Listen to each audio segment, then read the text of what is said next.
terveisiä ja tänään mä haluaisin keskustella siitä, että miten voi helposti oppia kielen. Just se, että miten mulla oli helppoa oppia se suomen kieli, niin se vaikutti just se mun ikään, kun mä muutin tänne. Mä olin 11 ja mä olin vielä semmonen lapsi.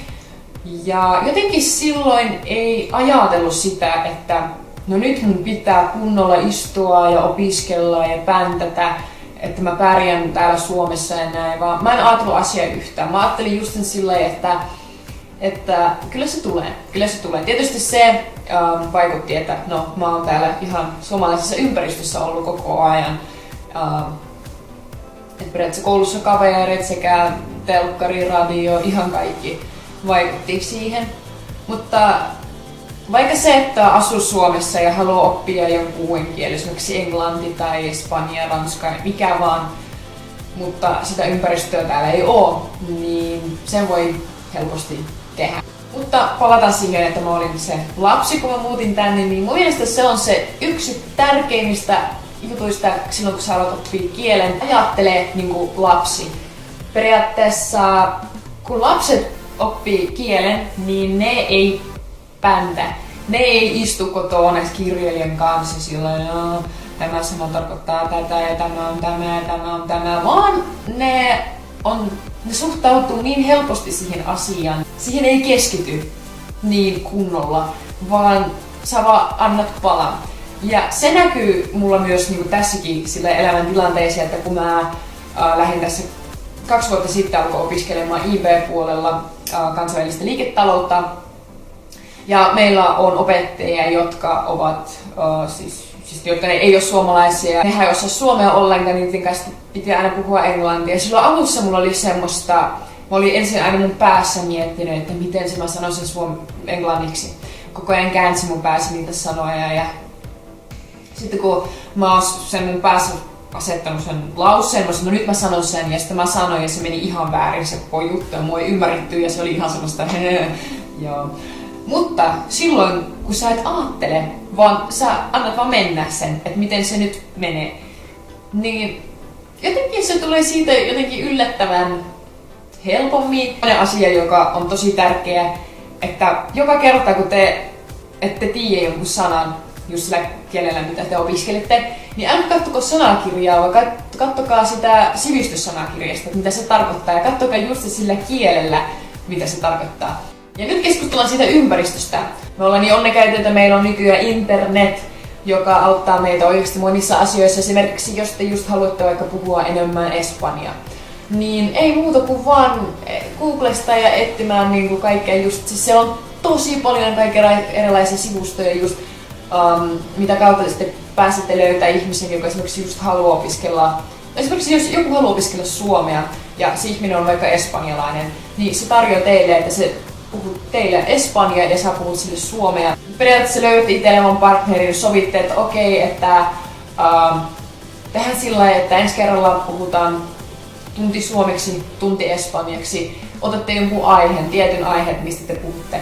Se on se tärkeää. Esimerkiksi sovitte, että tehdäänkö sillä lailla, että puhutaan koulusta, koulumaailmasta tai työmaailmasta tai matkustamisesta.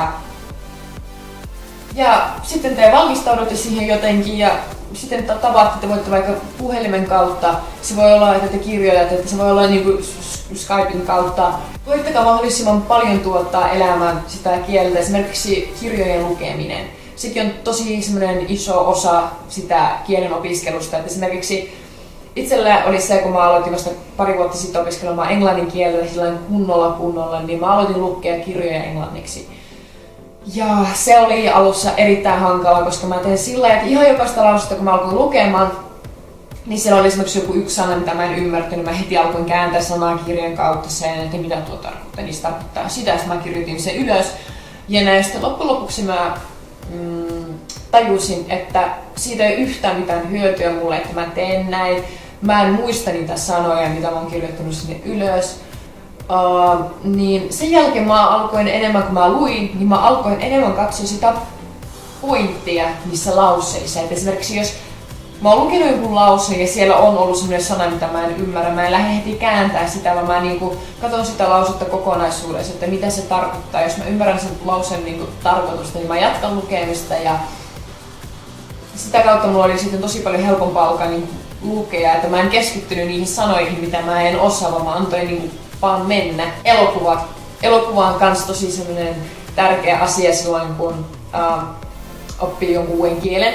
Että siinä on se, että periaatteessa sä pääset kuuntelemaan, että miten jotenkin sanoja lausutaan, miten se ylipäätänsä lausuminen tapahtuu. Mutta myös elokuvien lisäksi kannattaa myös katsoa YouTubesta kaikkia erilaisia haastatteluita. Esimerkiksi jos teillä on joku, jos te fanitatte jotakin, en tiedä, näyttelijää, niin katsokaa haastatteluita sen kanssa. Sitten sieltä kun kuuntelette musiikkia, kokeilkaa löytää, esimerkiksi jos joku opiskelee ranskan kieltä, niin kokeilkaa löytää ranskankielisiä lauluja ja kuunnelkaa niitä, yrittäkää laulaa niiden mukana, katsokaa lyriikkaa. Ja esimerkiksi jos teillä on joku kaveri, joka kans opiskelee sitä samaa kieltä mitä te, niin esimerkiksi englanti, niin pyytäkää häntä, että jos esimerkiksi te ensi kerralla kun lähdette käymään kahvilan, niin et pystyttekö te edes niinku tunnin 2 keskustella englannin kielellä pelkästään.